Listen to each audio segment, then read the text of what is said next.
I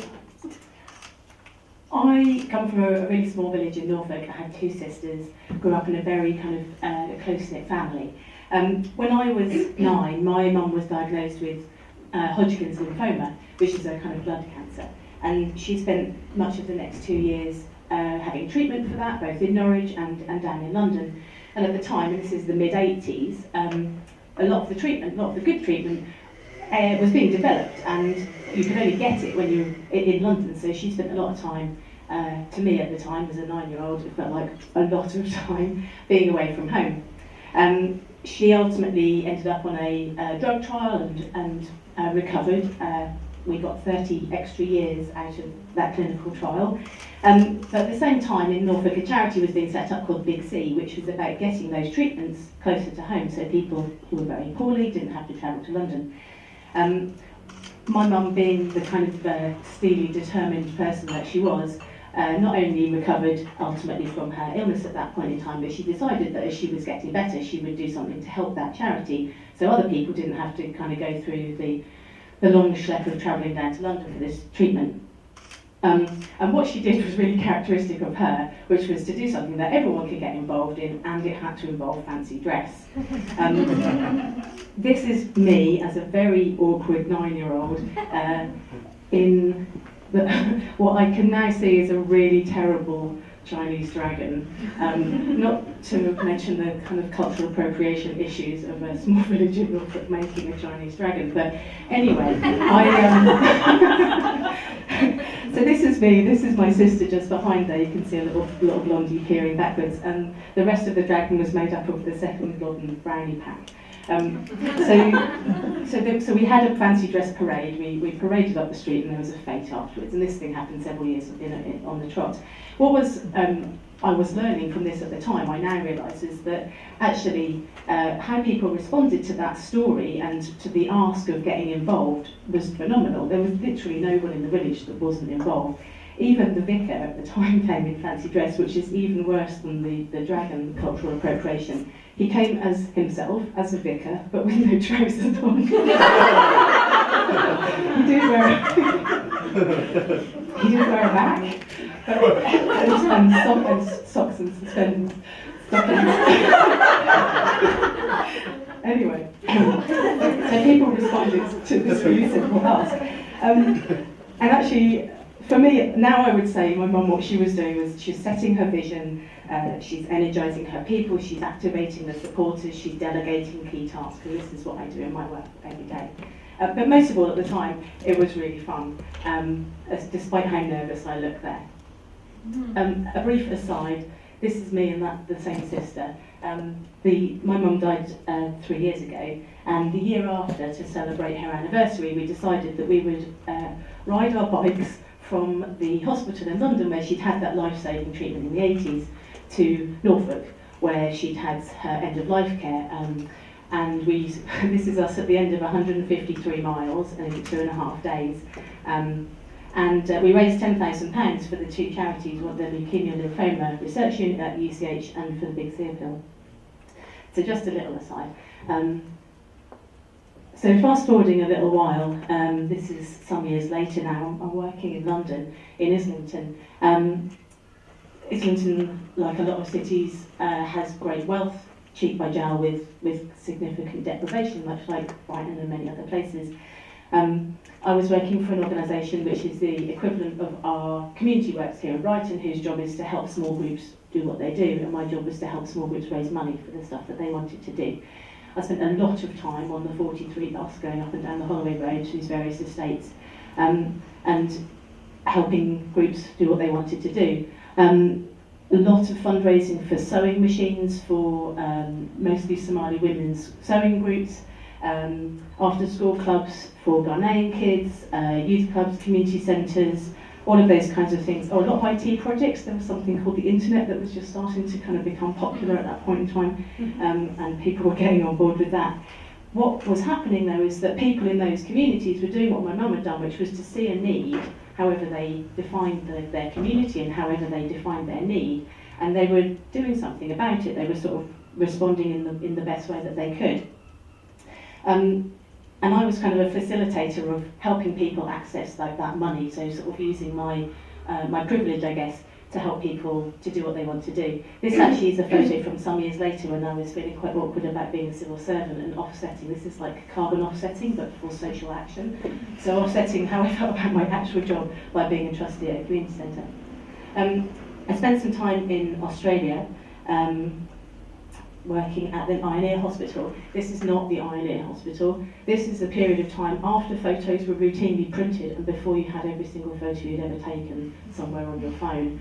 This is a photo I took, not a photo of the Iron Ear Hospital. What happened to me there was that I was quite an outsider and somehow learned to use my outsiderness and my otherness and my differentness to get the job done. So my job was community development officer and helping people to be more involved in the way the hospital was run and how their care was delivered, and actually really basic stuff about access.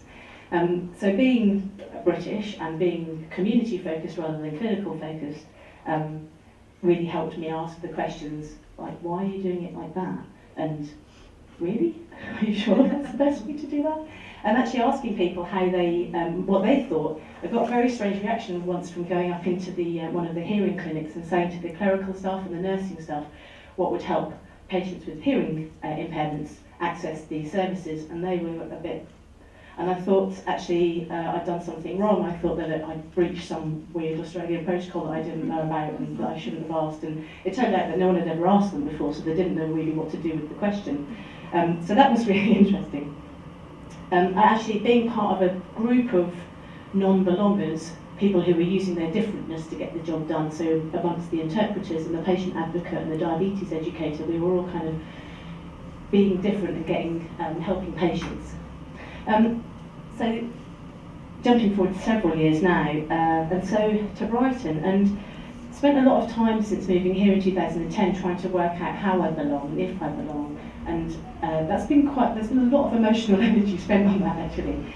And what I realised ultimately is that my work community is my community, and you tend to find similar folks in the charity sector, in the not-for-profit sector.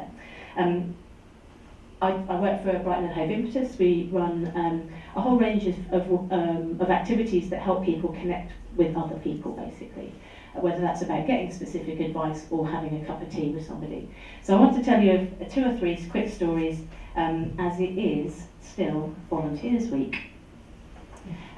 This is Betty and Anne. Bex will recognise this one from a couple of years ago. Betty is this lady here. She was originally going to be a befriender in our befriending scheme and visit somebody else, but she never quite got around to making the call.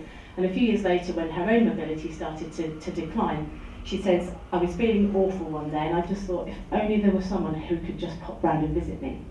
And she remembered about the neighbourhood care scheme, so she gave us a call and we matched her up with Anne, who lives around the corner from her. And they talk in a really beautiful way about their friendship. They've been visiting with each other for several years. And Betty describes Anne's visits as being like a lifeline for her. Betty's actually always been very socially active and still is to a certain extent. So this is very natural for her.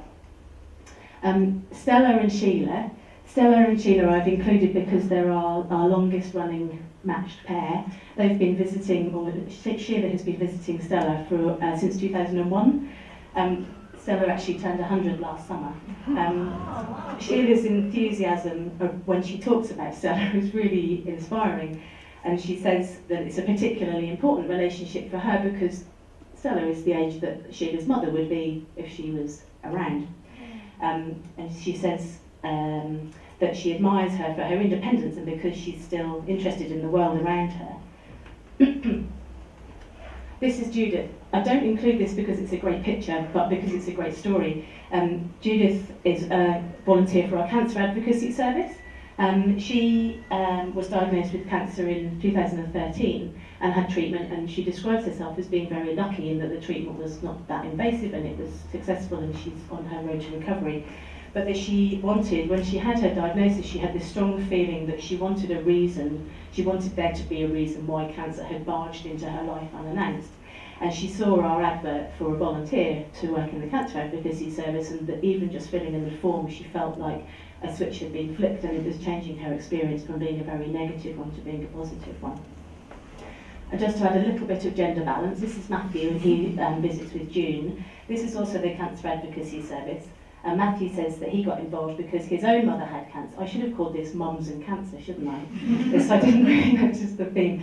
So Matthew felt he wasn't able to be there for his own mum as much as he would have liked for various reasons. So he now visits June and supports her with a lot of things around not just her condition and managing the number of agencies that are involved. And at one point she had about 36 different professionals all trying to help, but in a very uncoordinated kind of a way. And he talks about the qualities he needs in this role as being patience and compassion and curiosity, and that June really appreciates his calmness and his realistic approach to things. So the last one, Matt, you feature in this. So finally, just to kind of wind up on this, and I mentioned before about the charity sector, and what I've found is that you find like minds, and people in the charity sector and the not-for-profit sector tend to be really instinctive sharers. And whether that's about knowledge or skills or contacts or advice or a shoulder to cry on or whatever it might be, they tend to be very, very generous with that. And I've honestly never met such a brilliant bunch, and realising that my work community wasn't separate from my community was quite a watershed moment for me, really. And it tends to be the case I've found that we don't, in the charity sector, act that differently at work than we do outside of work. And I know that some people kind of have their work persona, and you have to, but we don't. We're kind of not like that. Funders and public agencies are really focused on things like, at the moment in particular, on cost savings and cost benefit and unit cost and all of those things. And I think it was Lana that mentioned that she wasn't able to get help, even in spite of reaching out for help, until the crisis happened. And we're seeing that really more and more and more to a very alarming degree. But my feeling is that those are the wrong things to be measuring, and that, you know, people, it's more, how do you feel? Do you feel better? We should be measuring well-being if we measure anything. And that's kind of fundamental misunderstanding of the difference that we're trying to make in the world. You can put a price on it because you have to, and it does cost money, but actually, what is the impact that we're making? And actually, I'm not alone in that view. It's not my idea to measure well-being. There's lots of people talking about that. The chair of the Royal College of GPs said last week that loneliness is another chronic disease, and we should treat it as such. Just to finish up, people are motivated by people. So whether they want to get involved or to donate or to volunteer or to support us or to share our Facebook stuff, whatever it is, whatever action they're taking for us, they don't do it because of the numbers, they do it because of the people and the stories and the kind of feeling that they get, either from hearing the stories or thinking, actually, I could do that. And sort of realise that that's basically what I've been doing since the Dragon at the beginning, is sort of looking and going, oh, I could do that. And being able to find my community and my work people and my people in the course of that has been a profound realisation.